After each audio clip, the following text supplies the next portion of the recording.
Just as things looked like they were going well for Brent Venables in 2025, we get some news about Jaden O'Neal that I'm going to explain and talk about why the quarterback position is one in which Oklahoma fans are interested, but also everybody else in college football is, as the 2026 class is beginning to take shape. What's up, kinfolk? It's RJ Young. I am not on a step mill.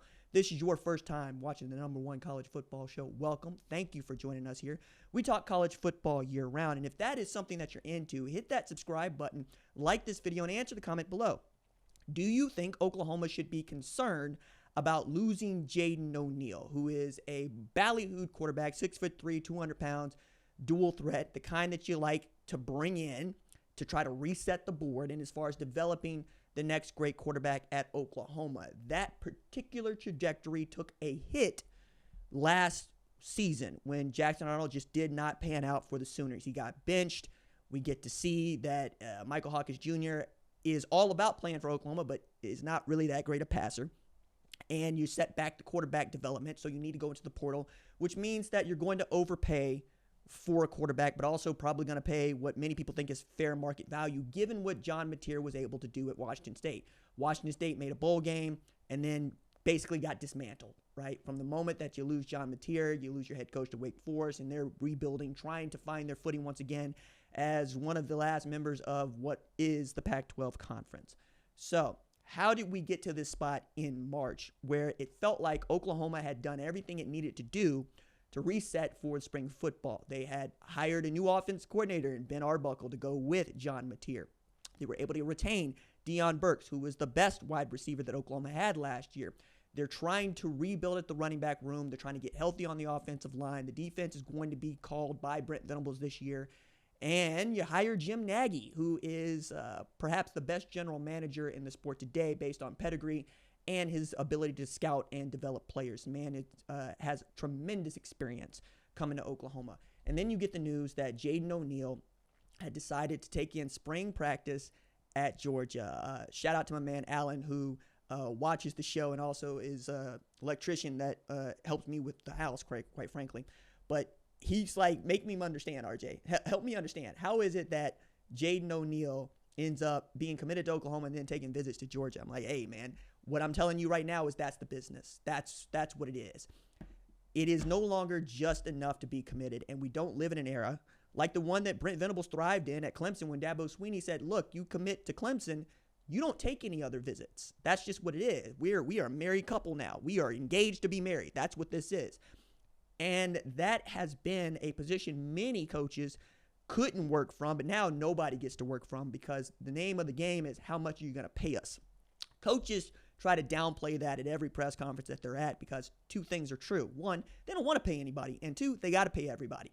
If you want a high caliber quarterback, you're going to play into seven figures to get him. And the market keeps getting reset based on need.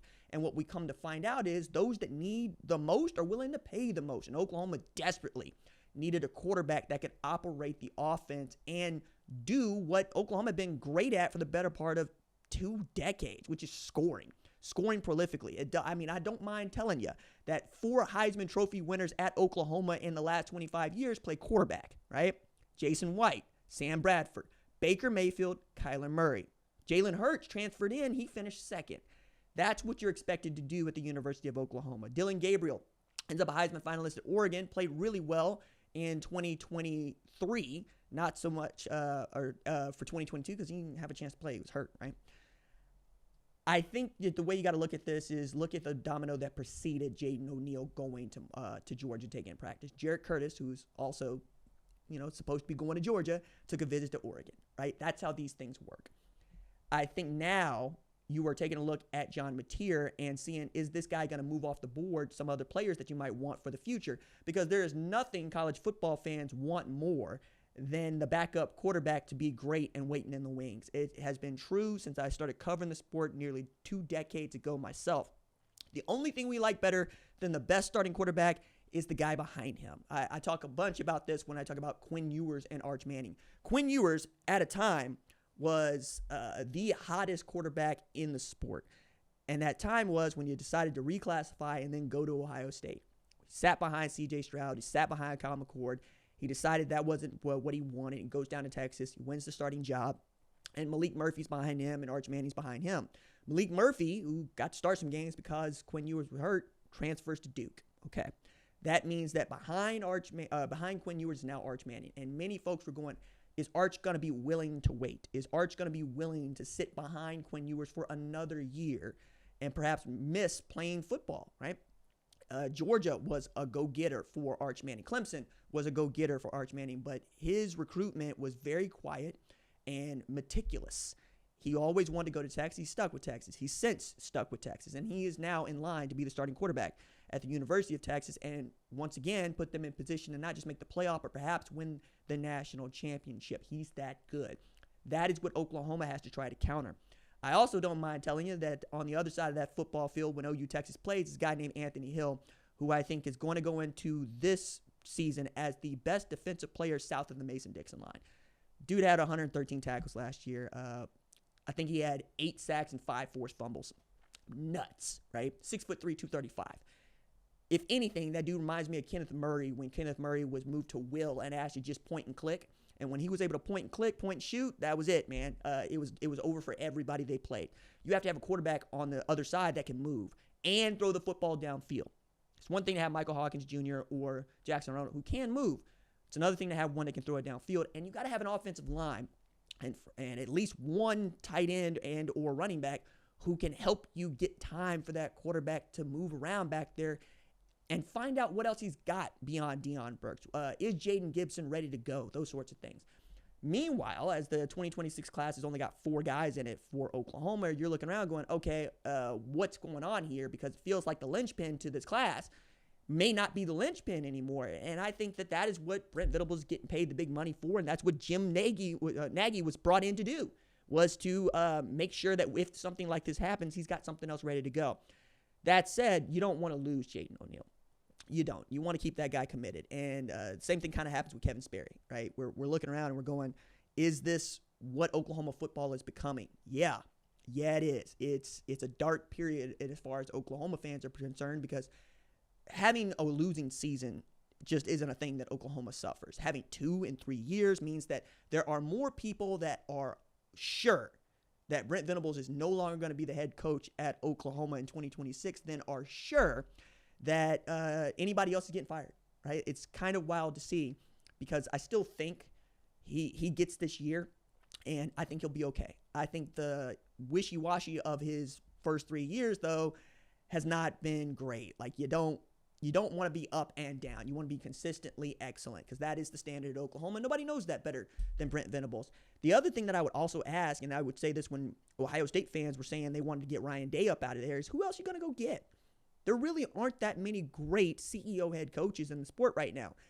But you get into a spot where you're stuck with a guy where you decide you'd rather be stuck with somebody new. You don't want to keep having the old problems. It's how divorces get done, right? And then you get divorced and you feel like, oh, damn, maybe I had something over there. I'm post-firing, right? I'm not post-divorce. I've been divorced twice now. But I am post-firing, because I believe that that's family in a way that, apparently married couples are not.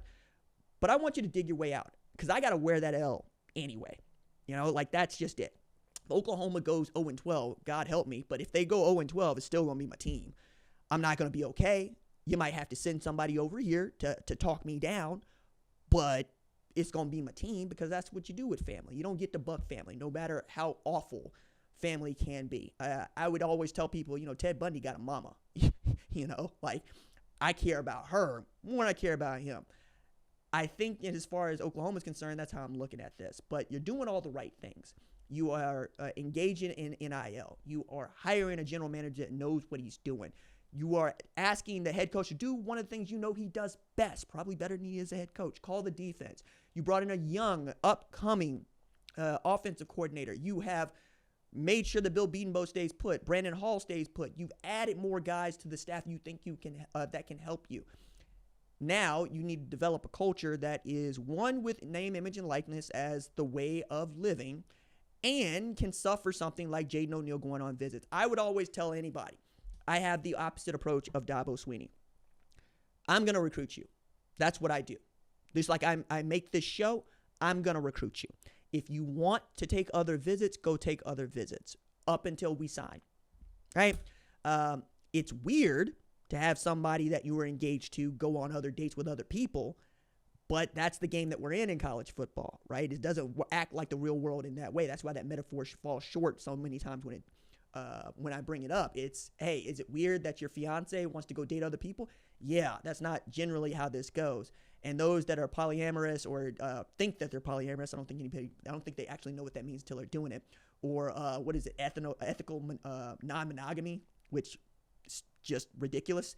And then you got open marriage, and I'm like, why didn't you get married? For the tax benefit, of course. But that's just bringing in more attention. You don't want that. If you can put down some markers that everybody believes in, it's great. The problem you run into is that the power dynamic used to lie with, well, let's call it the patriarch. Let's call it, what it is. Then you would do what it was asked of you. Now it's a little bit more even, and you got to act like that other person on the other side. An 18-year-old is your equal, and as far as you are talking, you got to stay recruiting them, right? That's why so many head coaches decide that they're just no longer interested in the sport as it's becoming one that looks more professional. And frankly, you don't have your biggest mover, your biggest hammer, which is I get to tell you what you're going to do. Now you got to act like people got their own feelings. Jaden O'Neal has his own feelings. Meanwhile, you got a $3 million quarterback. Let's see what he can do. Let's concentrate on 2025 and continue to work 2026, but don't let it get in the way of what you're doing. I've always said coaches are right about one thing about commits. They're not here. I love them. I want them here, but they're not here. And you have to take care of what is here, because what is here is what is going to get you to 2026. And guess what? Recruits come to winners. They leave losers. Just take a look at Oklahoma's recruiting class in 2025.